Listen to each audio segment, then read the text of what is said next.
You are now listening to the No Clipping podcast. Ladies and gentlemen, welcome to another episode of the No Clipping podcast.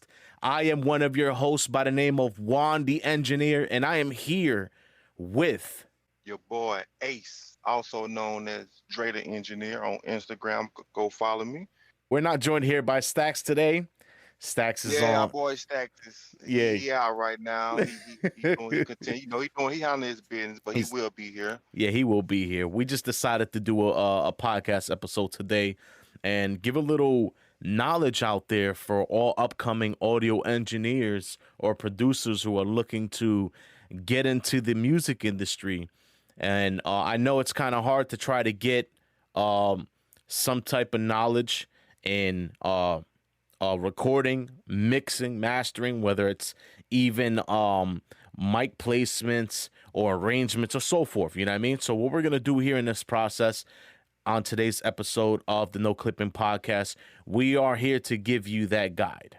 You know what I mean? And what we implied last episode that we did, where we basically told everybody the same thing. There is no wrong way of mixing. There is no wrong way of mastering. But there's a button here, guys. But you have to make sure that you are going by industry standards all the time, no matter what. Industry standards are very important to have. You have to make sure that you are mixing the right way, you are recording the right way, and this is what we want to do. Here on the No Clipping podcast, we want to be able to inspire other upcoming engineers, upcoming producers. With the knowledge that we were taught, we want to provide that same knowledge to you guys. But let me just tell you one thing. This is not the only place you can always get knowledge from. As you know, we came from Full Sail University. We're bachelor's in science graduates in audio production. We've went through the in and outs of everything. It felt like we were already in the industry. But no matter what, every single day, there is more to learn, no matter what. There's skill sets everywhere, So, and not only that, to add to what my boy's saying, we understand. Don't nobody want to go through the long process of going to school. We don't want to do, go get in debt for student loans. So what we doing here tonight is providing you, not only tonight, but on this channel in the future. From here on out, we here to provide you with knowledge so that you can grab and go out in this world and test, practice, and come up with your own creation, your own creativity, so you can do what you have to do in the industry. Is it producing? Is it mastering? Is it just engineering? Or you just want to do some audio editing? We gonna give you the goods here at No Clipping. But now, we do have one solid rule here at No Clipping that we want everybody to go by, and that is no clipping. Indeed, no clipping. You can't clip. And this is the most important thing when we say you need to follow industry standards.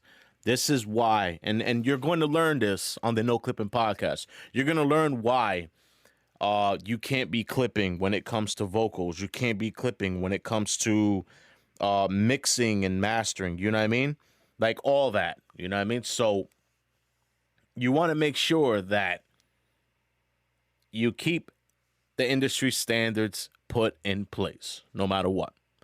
So, just to start off and let you guys know the same thing, you know what I mean? When I first started off with the mixing and mastering process, let me tell you something. When we went to Full Sail University, there was a class that we took. I forgot which one it was, but you probably could help me out with this, Ace. Do you remember there was a class where they were showing us the jobs that were provided to us as engineers, and what we had to do is do our research on. I think that was instructional music, something like that. Yeah. Instructional music, something like that. Structure of music, yeah. Because one that was like, we had to understand the chain of command from the artist, the label. Yes. Like how we had to act like we was hiring or building a label from scratch. So, and it was like, okay, that was my first class. I even like, dang, that many people got their hand in one track? It's Yes. like a lot of people got to get paid I'm so off happy that one you song. I'm so happy that you said that, bro, because this is why I brung that up. Is because the same exact feeling I felt when I first seen that. I'm like, wait, what? So they have so much chain, like they got so many people in command, and it's a whole chain of people.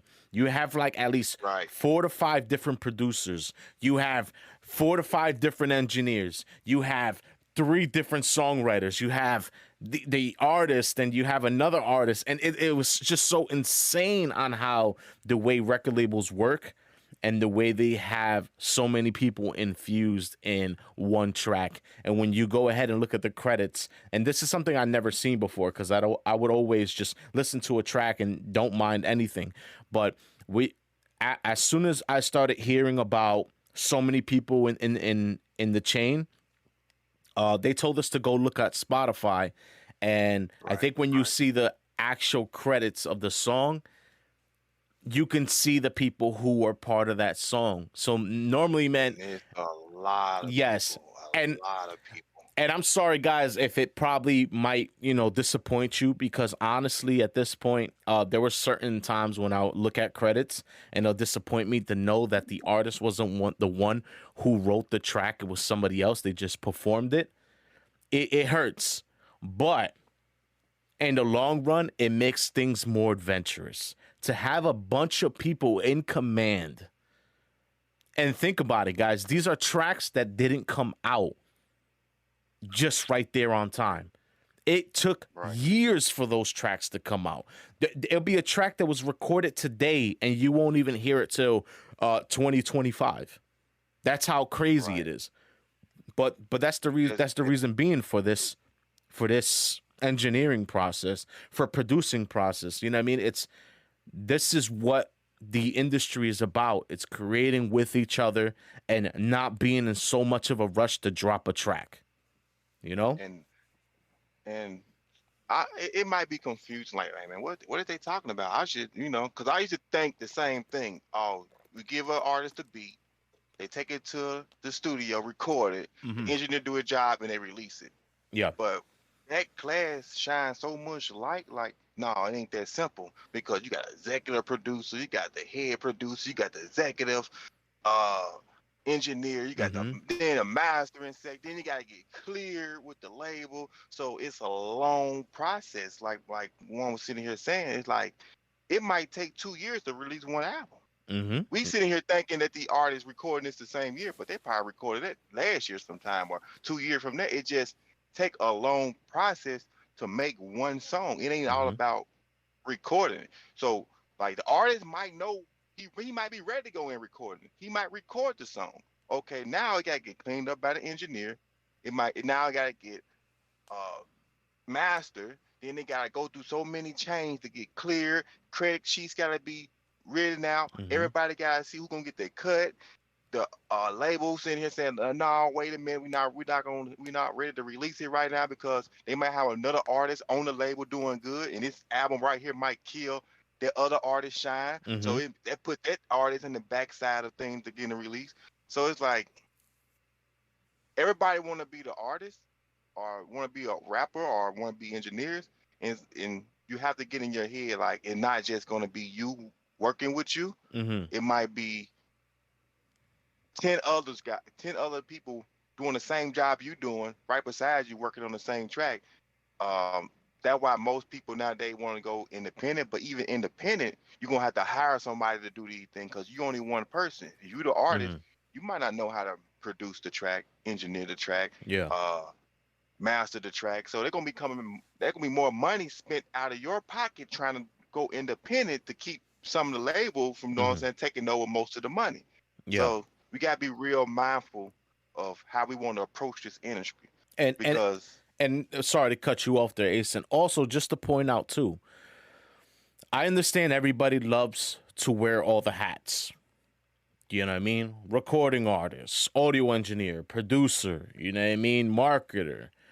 You want to be a record label CEO. You know what I mean? Like, you got to understand something, guys. This thing comes in process. If you are an upcoming artist, if you are an audio engineer, if you are a upcoming audio engineer, upcoming producer, um, get yourself involved.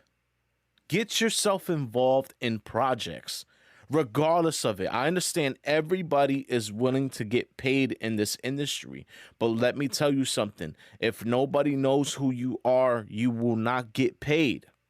Simple as that.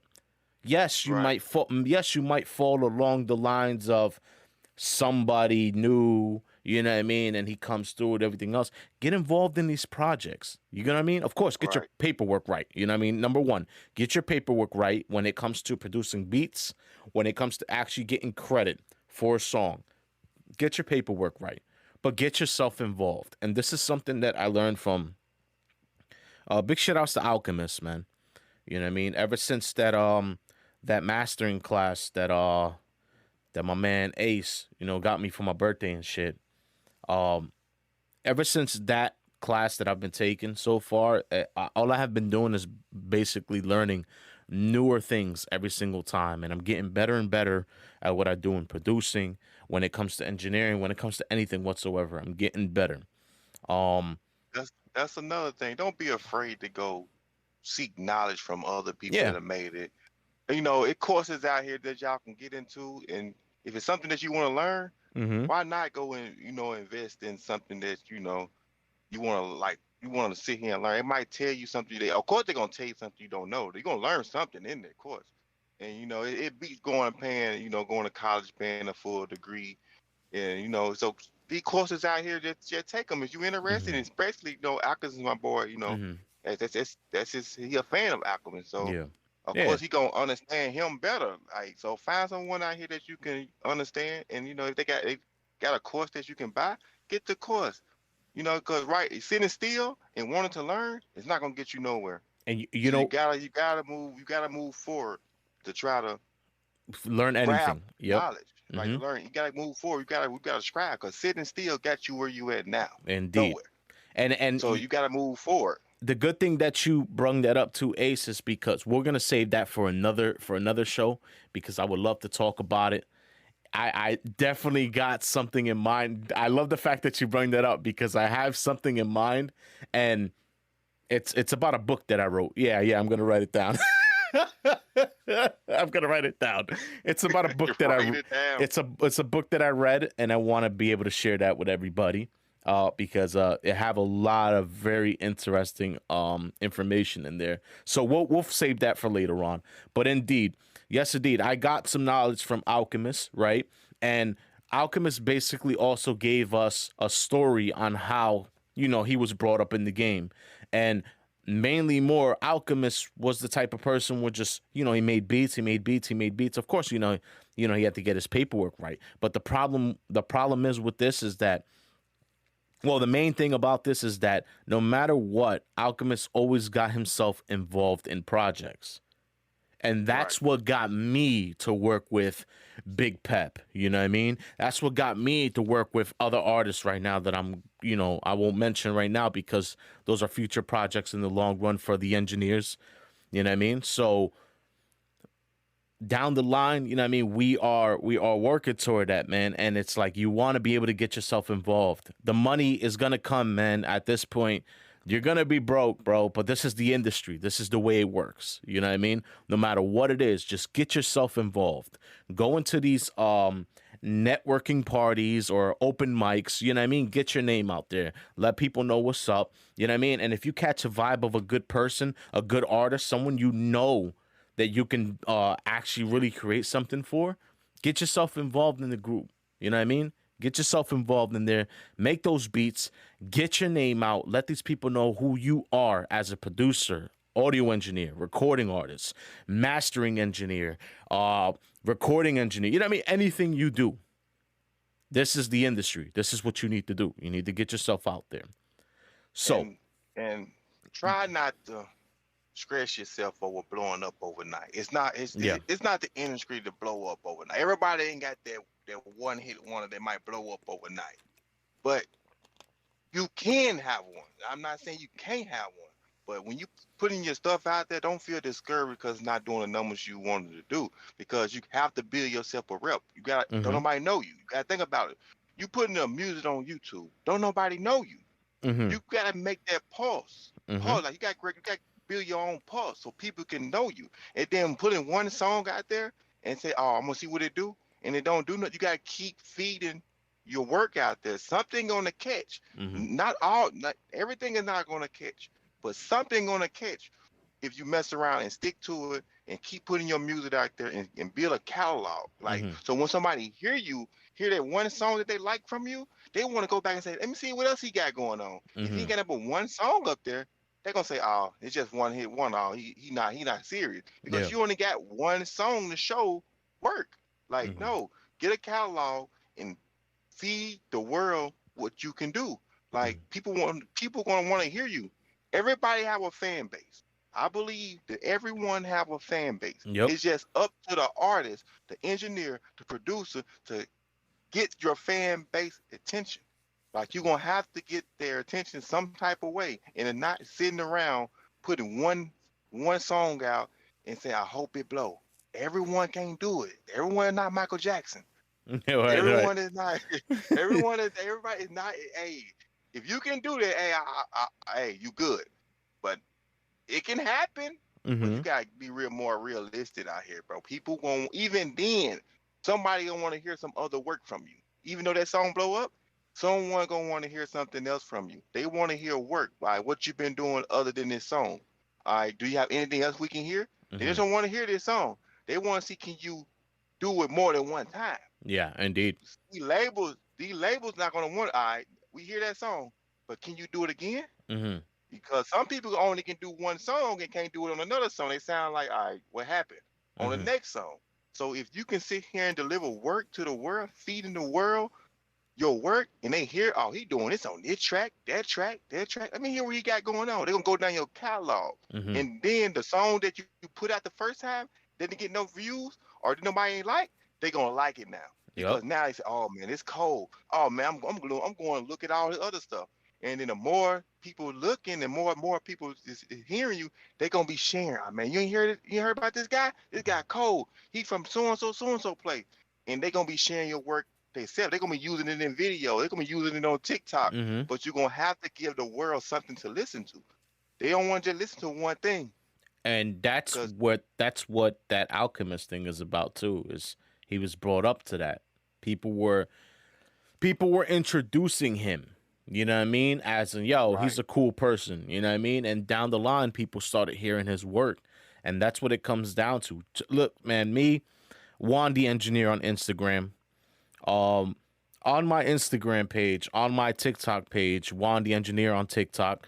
Um, I have my catalog that I'm building up. I'm doing a 30-day beat challenge, and practically every single day I'm on the MPD 26, making sure I'm getting some good drums in. You know what I mean? I'm working on uh DAW programs such as Logic. I'm actually interested in Fruit Loops ever since we came from Florida.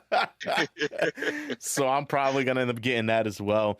But I've been working on Logic for some time now, and yeah, Logic's has been like my main thing. So I've been working with instruments when it comes to synths, when it comes to brass instruments, chord progressions, and so forth. We're basically working on that, and all that stuff I'm feeding on my Instagram. You know what I mean? When I'm doing that 30-day beat challenge, I'm showing that I'm practically creating every single day. And every single day I turn on Logic. Every single time I turn on the MPD 26, I'm just on it. I'm on it. I'm on it. It's like the creativity just builds in. It's because I'm so I'm so in tune and so hungry to just continue to keep creating.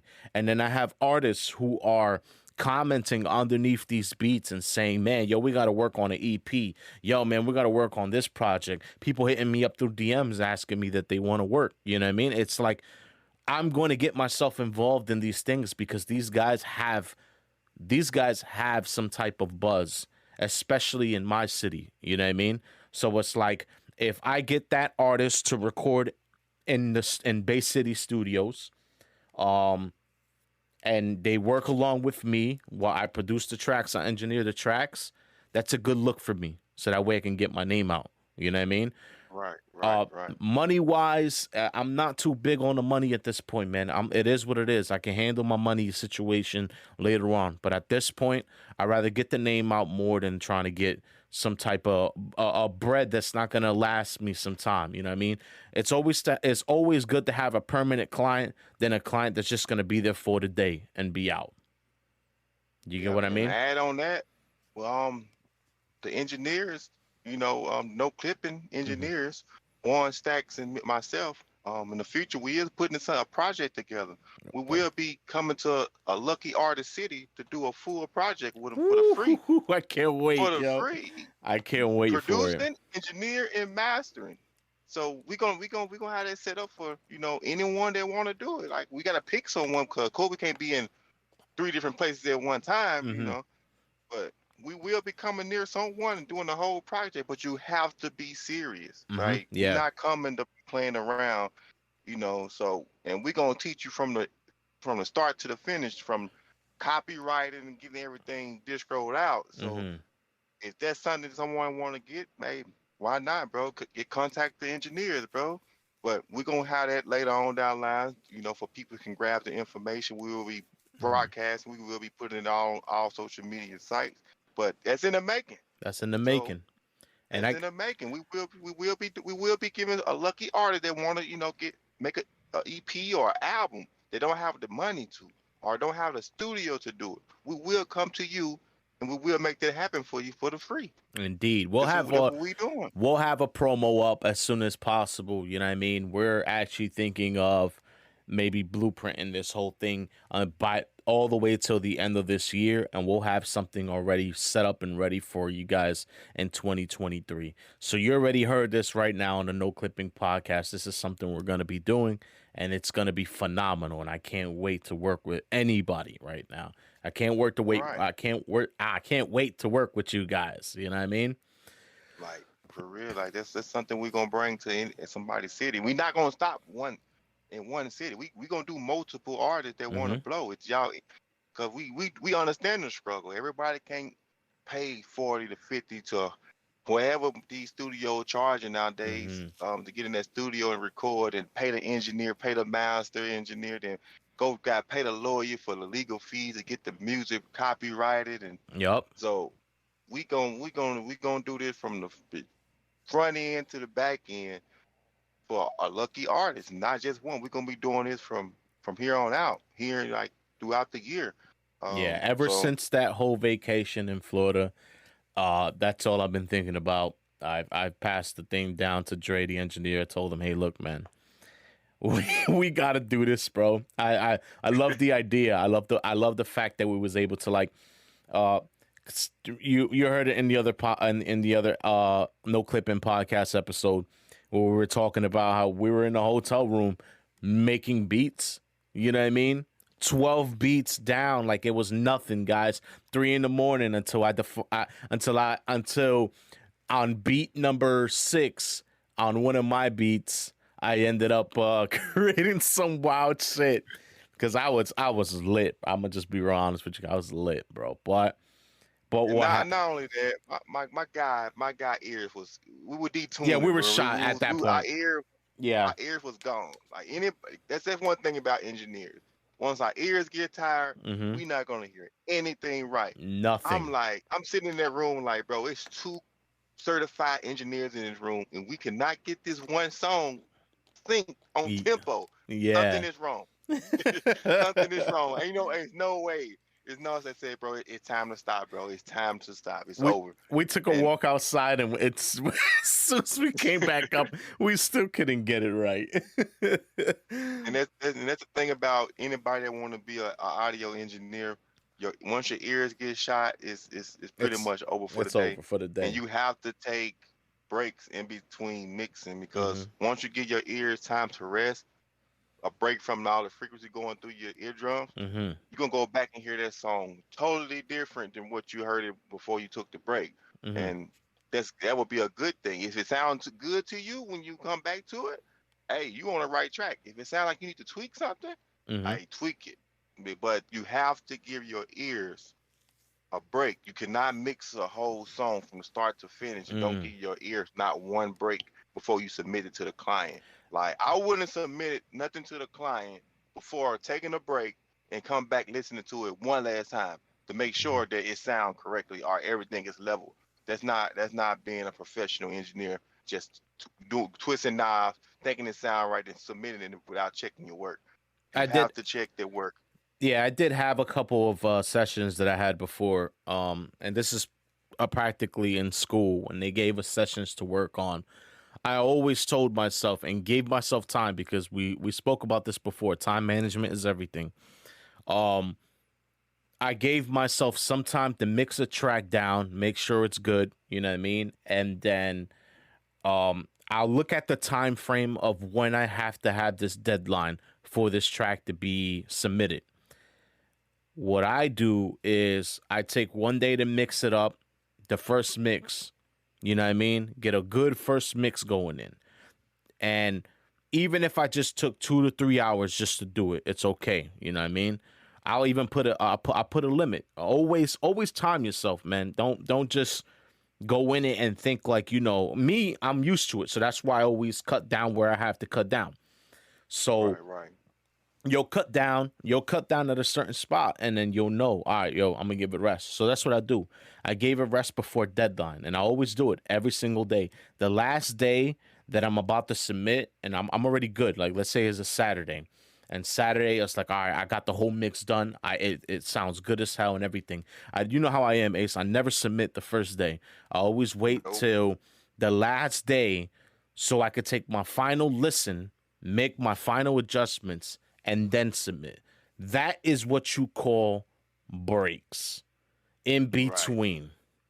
Every single, if right, you can't take a break, like me for example, I work a job, and the job that I work at, you know what I mean? It's like I have certain days off and certain days on, you know what I mean? So I know, okay, I can't work on this project when I come out of work. You know what I mean? Because I know that my ears are going to be shot regardless. Not only that, my right. energy is going to be done. So what I'll do is I'll time management everything to the T. So whatever I see my days are off, I'll be like, all right, I'll work on this Thursday. I'll start it Thursday. I'll work on it more Friday. I'll get it done on Saturday, and Sunday will be my final checkup. That's the way I had everything structured out. And it's important, man. It's important. Breaks are definitely important. And Right. what go ahead. You got something else to say? Yeah, I was about to tell them, meaning breaks. Like some people might say, "Man, I don't want to take no break. I want to go and get the work done." Mm-hmm. But we is recommending you as engineer, professional engineers, to take your break. But now, how I would do things, Mm-hmm. me personally, when I start that track, when I put the headphones on and ready to get this thing, I take my first break after I pan and balance. We're gonna Okay. talk more about the pan and balance Mm-hmm. because I don't want to move forward, start processing any sounds until I know that my balance is good. It's So good. once I go in, I'm trying to get like I kind of work at a fast pace because I want to work fast as possible, but Mm-hmm. doing everything the correct way. Cause your ears on a time limit. Once that sound start going through, Yep. it's like it's knocking your time off your ears. So it's like I'm in my head. I gotta work quickly, but make sure I'm doing everything carefully, so I can make it to the end of the balance part, and then take a break. And then Mm-hmm. I'm gonna come back before I do any processing to make sure my balance still sound good to me. Yeah. And if you come up with a work, a work pace. Come up with your own way to Mm-hmm. work. Like pace yourself. All right. I'm gonna take a break after I do my panning. All right, is it something you want to do? Do it. I'm gonna Mm-hmm. stop and break before I do my balancing. Uh, I'm gonna stop before I start my process or after my processing. Mm-hmm. However you want to do it, you have to sit there and take a break. Mm-hmm. Oh, I'm gonna take a break when I do my first listen through because come on now, you gotta do your first listen through before you even touch anything, before you even do anything. You have to understand what you're listening to or what got to be where. But you have to sit down and make sure you plan your mixing section out. Like don't just Yeah. go in like I'm gonna from start to finish. I'm about to sit here and pan, mix, process, compress, Have all this everything other all set stuff. up the first day. Yeah, Yep. like you don't go in here trying to do start to finish and trying to submit it to a client. Say, oh, it sounds good to me, and then a client say, hey, something wrong with this, or Hmm. something wrong with that, or something wrong with this. Something gonna be wrong. Don't get it twisted. Something is not gonna be right to the client because it's their ears. They hear it different than how we hear. They might Hmm. want this turned up a little more. They might want to hear this, or they might want more. They might want more kick Yeah. out of the kick drum, The kick or drum. more. They want More more low snare. end. The snare They needs want to the snare snap. to snap. They want some more snare to snap. Or Yo, shout out to so my if man something Ryan, might bro. it might be something wrong, from on the client side, and it's okay. But you don't want the whole section to be a disaster because you didn't take Yeah. time and pace yourself and give your ears rest. So Yeah. No, that's one thing you want to do. now you're right about that, man. And we'll get in tune with that more with you guys, man. We'll make sure of that. So before we even before we even get into all that, what I mean, pacing yourself and all the other stuff, let's run into the basics real fast for you guys, because I know this is what you're waiting for. You're waiting for, hey man, get to the damn thing, man. I want to know what's up with the recording process and the mixing process.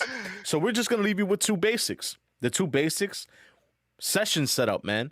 You don't know how important session setup is. You thought, oh yeah, just open up Pro Tools, open up Logic, you know what I mean? Open up whatever DAW program you use, you know what I mean? And you're hitting new, and then you're doing whatever you're doing, you hit save or whatever. Guys, you do not know how important session setup is. And to add on that, you're gonna have to start and be mindful, Mm-hmm. like before you even load Pro Tools or Logic up. You have to be mindful of what bit depth your audio file is before you even think about even turning around trying to load it into the DAW, Mm-hmm. because you gotta set your session up to match your audio bit depth Yep. and sample rate. So if them two is wrong, you already wrong You fall before you into a even wrong load it thing. up. Yep, you fall into a wrong Before thing. You'll upload audio that's in a different sample rate, and you'll either hear it slow down or you'll hear it speeding up. That's how. and that's kind of crazy. It's kind of crazy. When we did our first mixing technique class, Yeah. I messed around and changed the sample rate of the bounced out MP3 file, and it sped up. And I did not listen to the track, and I submitted it. And the professor say, I don't know what happened, but I'm pretty sure that your sample rate have changed from the original sample rate from the audio. Mm-hmm. It sped up. He said, go back and make sure your sample rate is matching with your audio file. And when I went back, it was two different things. It was one of them was sitting over here at 1624. Mm-hmm. The other one's over here at 2448. And I'm like, oh man, I changed the bit depth and the sample rate and bounced the file out, not even knowing that I had changed it. And turned it in, and professor was playing as a client. And might well say I turned a wrong session into a client because I wasn't checking my work before I submitted. That's an opportunity it taught me a loss. lesson. That's an opportunity loss. It taught me a lesson. So that happened to me on the radio promo, and I didn't even know until I played it back a couple times. And he's like, I think Juan, I think your sample rate has changed. I think you got the sample rate wrong on this because it sounds faster. So I'm listening to my vocals and I'm like, what's this guy talking about? You know what I mean? It's the what's the radio promo? You always say it all the time. I forgot. Man, I can't think of it at the moment. Oh my God, bro, it's just in my head. It was just in my head. Oh my God. I know I'd say it all the time, bro. Yeah, it was when we need it, we can't even think about it. Yeah. Sunday. Oh, that's it. Sunday. Yeah. That's it. Yo, Sunday. So, so that, right, the sample rate of that, the instrumental was playing in the back, because remember we had to follow what the professor was saying. And that sample rate, so I did everything. I did exactly what he wanted us to do and everything else. I uploaded the project, and the professor's like, I think your sample rate is wrong. So then I'm like, wait, what is he talking about? So I listened to the track a couple times, and I'm like, what the hell? It sounds good. What is he talking about? So you know me, I get crazy because sometimes it's just like shit. You know what I mean? Like I don't know what's Right. going on. So he didn't give me a bad grade. I was just kind of confused. You know what I mean? So he was like, Right. so I was like, Professor, I'm listening to the radio promo so much right now. Everything sounds good to me. I don't know what you're talking about. So then he had to go on video. He was like, hey, Juan, this is what I'm basically talking about. Your sample rate is wrong because your beat is going a lot faster than what it originally was.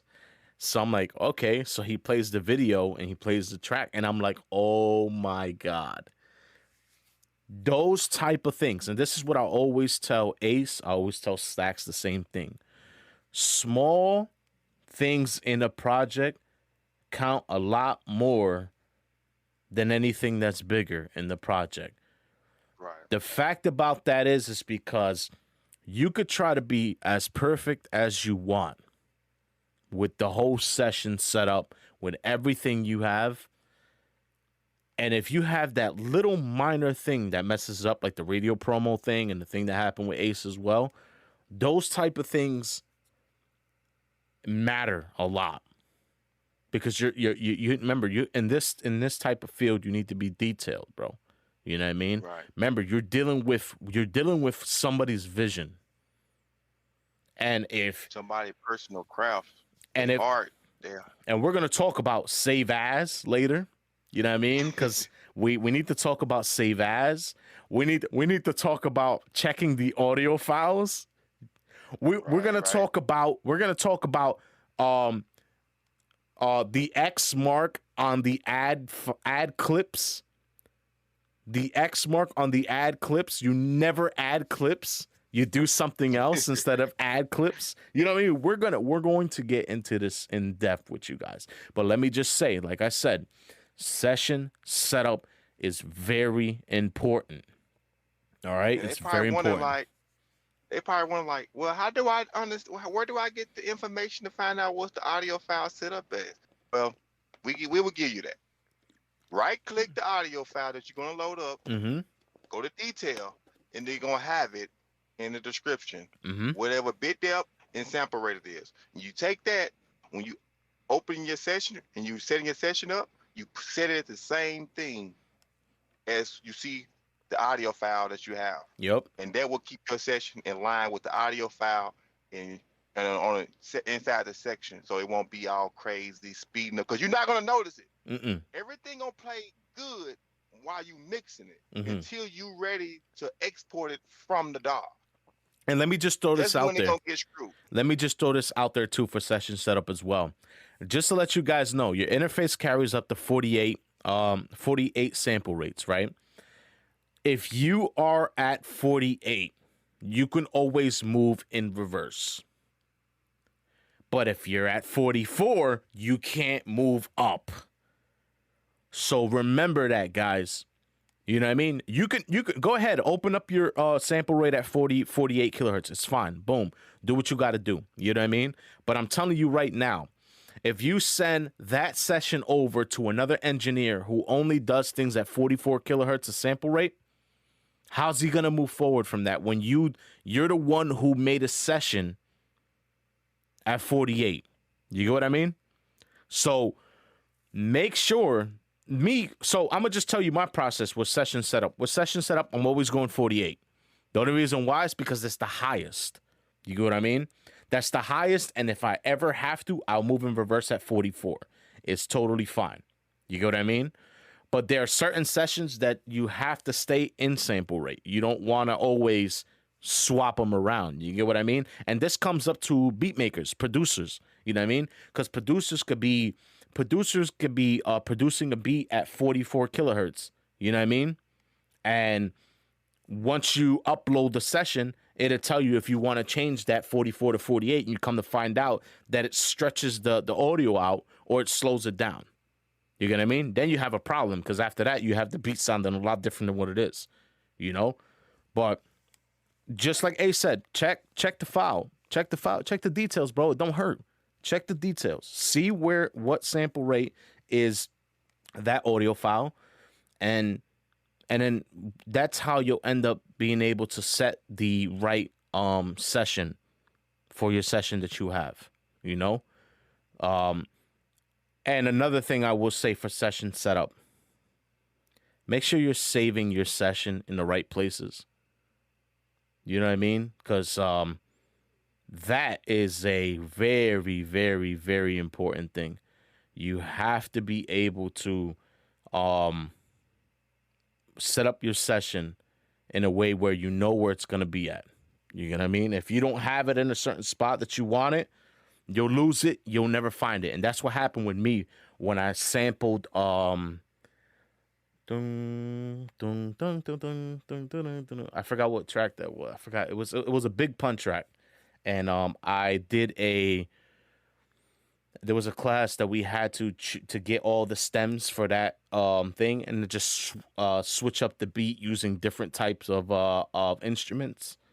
And I did Big Pun. I did Big Pun's Off With His Head.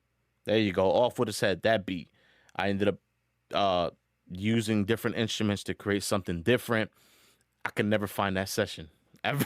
I can't. I can find the file. I got the file.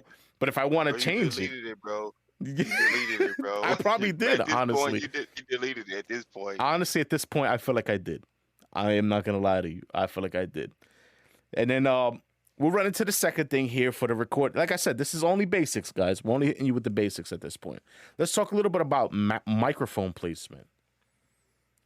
Microphone placement in a studio environment, okay? And let me just get this here, bro. Home studios right now are very big. And the reason everybody got a home studio nowadays. And the reason being got a home studio. And the reason being for that is because equipment has changed over time. You know what I mean? It's to that point where most of these interfaces, most of these microphones, they have like their own type of EQ settings or compressions built inside of that microphone, where it's like, you know, it helps from catching any outside noise, you know? So let's talk a little bit about microphone placement. On my side of things, when it comes to microphone placement, I was always that person that puts a microphone directly in the corner of the wall. Why put a microphone in the corner of the wall? Someone just asked that question. It's like, Juan, what you saying? Why put a microphone in the corner of the wall? They sound crazy. Like, I don't want to be in the corner of no wall. Like, you go in the corner. I'm not in time. I mean, and this all comes down to if you have enough space. Because let me tell you, I know Ace seen the old studio I used to have. You know. Right, small little square box. You know what I mean? I still like that studio. I love it too. I love it too. That's a perfect studio. Honestly, I'm gonna be honest with you. It was one of the best. I am not gonna lie. You know what I mean? I love Bay City Studios, but that up there was just amazing, bro. It was just I had a London 8 kit installed in that studio. If you guys don't know what that is, just Google it up. It's called the London 8 kit. For anybody who has a studio the size of 100 square foot. So it's small. And right. It's up to 100 square foot. The room that I was in was lesser than that. So I used the London 8 kit, and it padded up the room a lot, man. It did wonders for that room. Let me tell you, it did wonders for that room. And I used to have the microphone placed on the corner. The only reason being for that is because there's not enough space. But the thing is, a lot of engineers think that placing the microphone on the corner is going to do them justice. But this is the way they do it. They put the microphone very close to the corner of the wall, thinking it's going to stop any type of sound from bouncing all over the place. Now you got to think about it. When you put a microphone on the wall, in the corner of the wall, and you don't have any sound treatment put into that studio, do you know where that sound is going to be bouncing around? it's not even coming back to the microphone.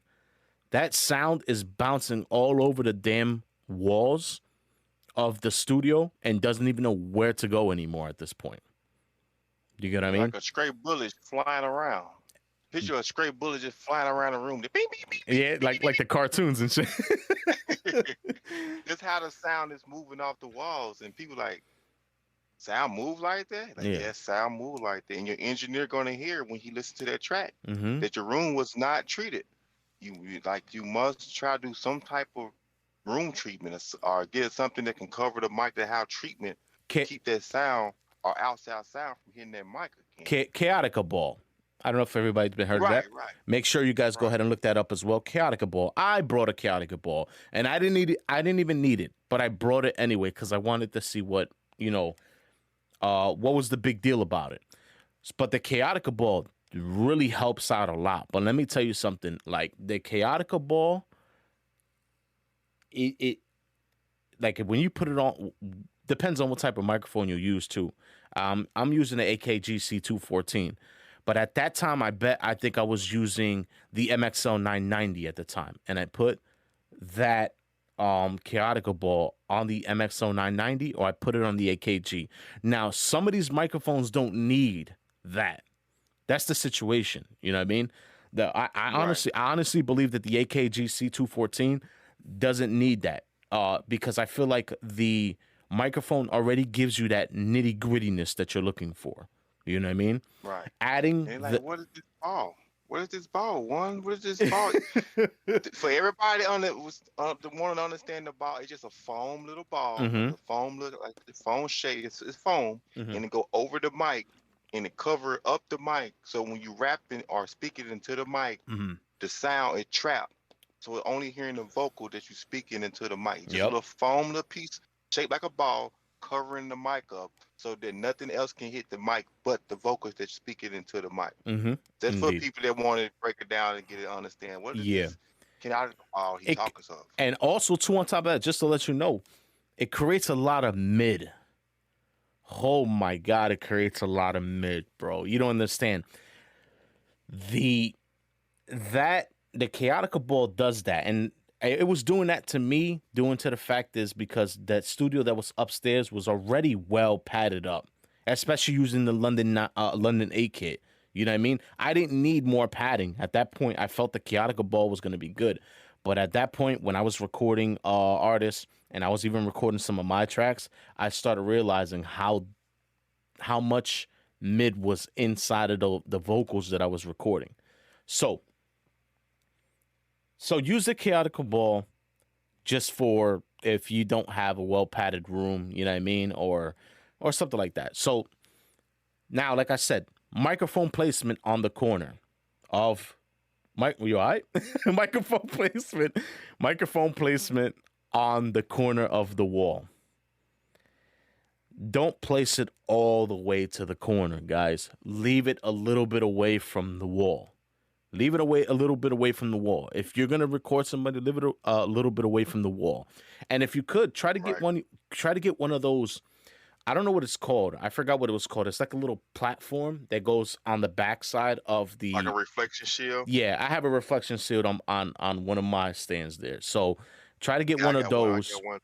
It'd definitely help out a lot for sure. I mean, like I said, don't place the microphone directly on the corner of the wall. Me here at Bay City Studios, what I do is I place the microphone directly in the middle of the room. The only reason being for that, let me just tell you guys, is it's because this room has a lot of insulation in it. You know what I mean?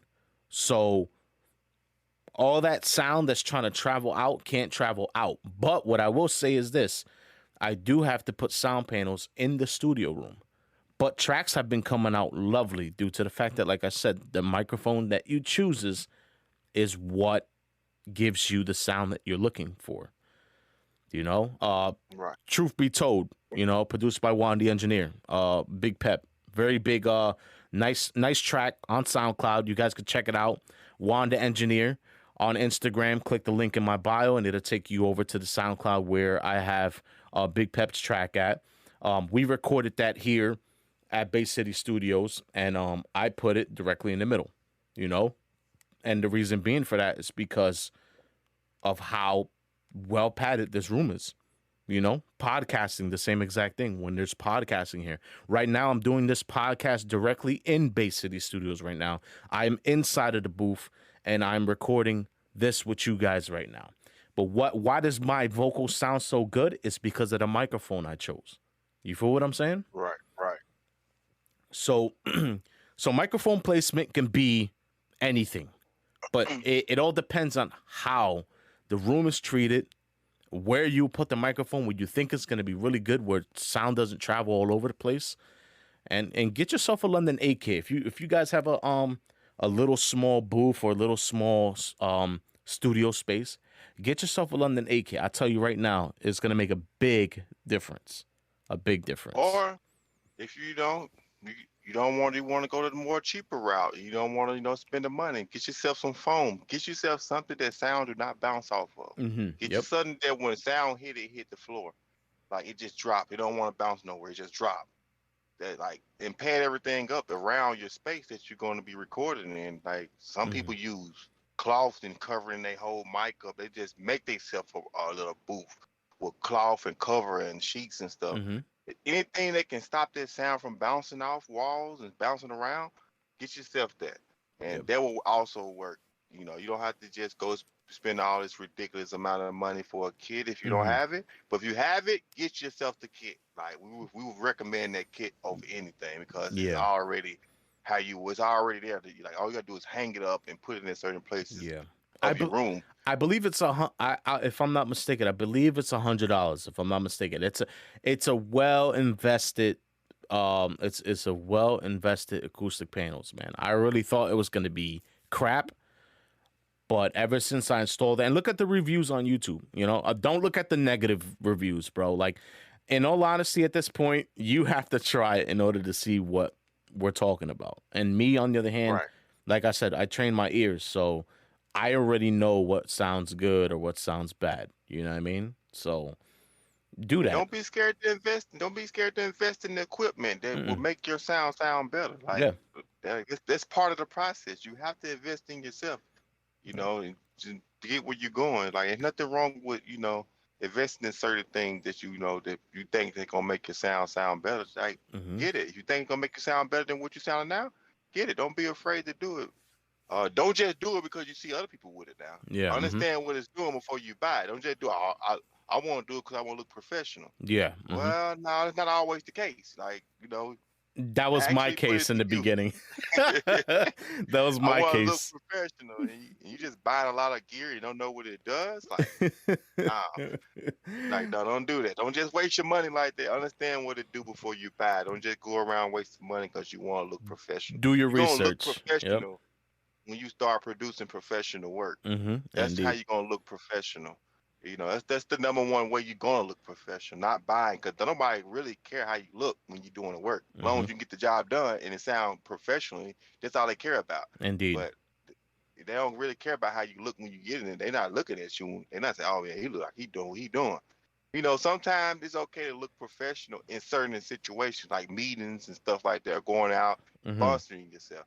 But when you in that studio going to work, man, don't nobody care how you look. They just want to know, can you get the job done? So don't just buy stuff to look professional if you don't know what you buy it for, or what is how it work, the product you buy. But don't be afraid to purchase stuff either, though. So. And just to throw this out there too, remember, guys, and this is something that you're gonna learn later on when we speak a little bit more about the recording and mixing process. Less is more. Less is more, and that's what it is when it comes to equipment sometimes, bro. Less is more. You do not want to just go all out. Yeah. I'm hearing these voices over here tonight, bro. Like, What you mean? What you mean? Less is more. They're like, I want to do more. Get more. We'll talk about more of that later on. Let you guys know what's up. But we just they're like, well, I'm hearing these voices. I'm asking the voices. I hear the voices. They sitting here listening to our podcast. They're gonna say, whoever Ace is, we thank him because he heard us before we even heard the podcast. And I'm asking the phone, like, they don't know what you're saying, bro. It's like, less mean more? You talking Chinese to him right now. They're like, what? What are you saying? Yo, We're gonna break it down to you. even that, bro. You know what I think is going to be amazing on this podcast for everybody too, man. I feel like when we start reviewing albums, like great albums and stuff, and actually sitting here and talking to everyone about everything we hear in the album, you know what I mean? Like all the arrangements, all the elements. Yeah, I think it's going to be wonderful, yo. I really and feel we're like gonna have one person that want to test our knowledge to see if we actually hearing what we hearing. Yeah. We'll be waiting on you. Whoever you are, we will be waiting on you. I can't wait for that, man. I honestly can't wait for that. We'll be waiting on you. We gonna personally put you on the air just for you to do that. But even that, guys, just to let you guys know, the recording and mixing process, this is just two of the basics. Session setup and microphone placement. We already hit you with some information here. We're going to go down the line, man, and certain episodes giving you guys more from vocal chaining, from gain staging, subgrouping, color coding, recording vocals below -6 dB. What? What'd you say, Juan? Recording vocals below -6 dB. I read online. I heard the voice.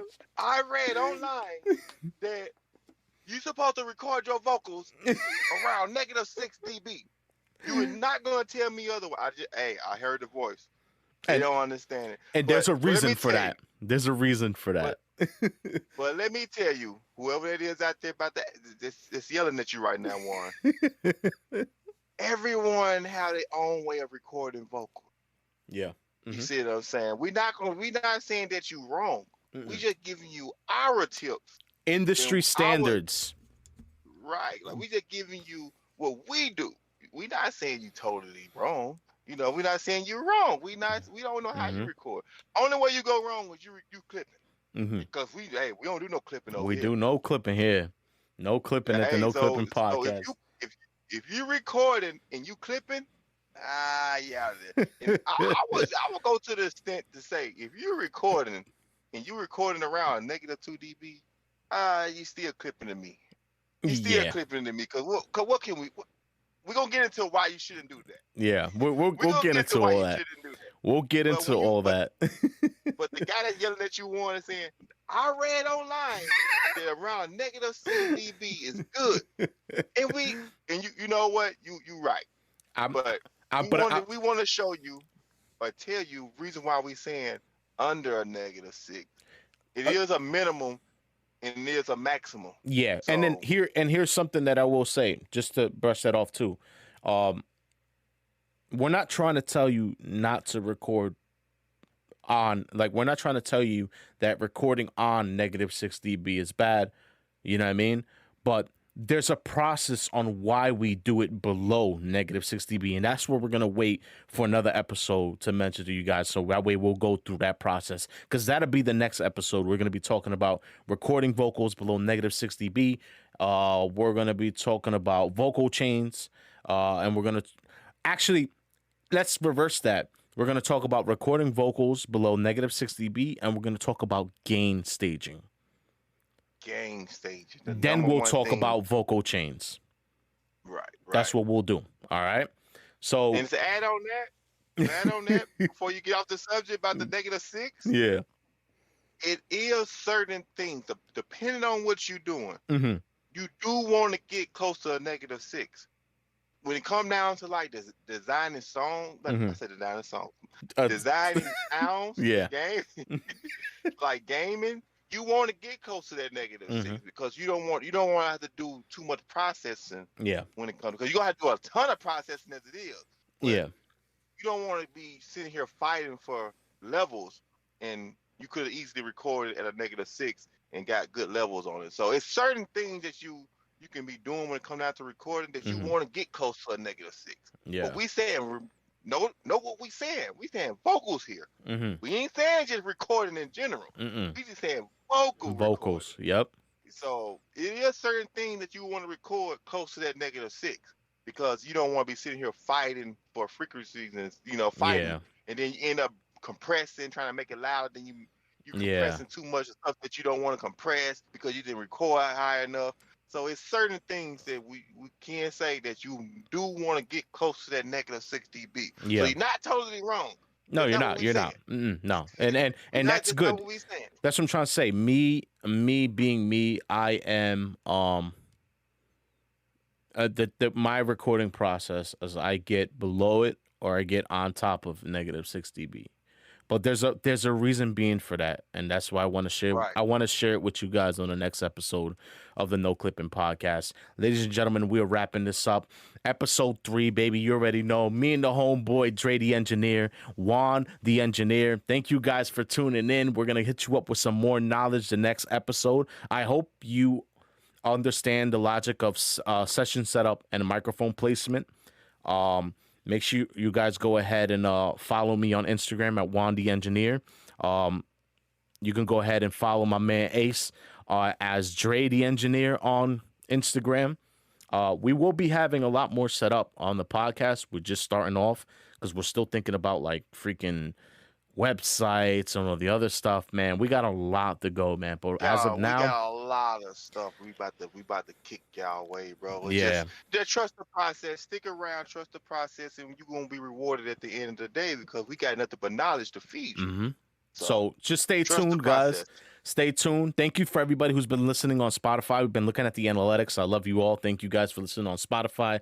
Everybody who's been listening on Anchor, thank you very much. We'll be on placements as Apple very soon. We'll be on placements as iHeartRadio. We're working on it. We're working on it. You know what I mean? But with that being said, ladies and gentlemen, thank you all for tuning in to the No Clipping Podcast. And as always, make sure your mixes are never Now, clipping. clipping.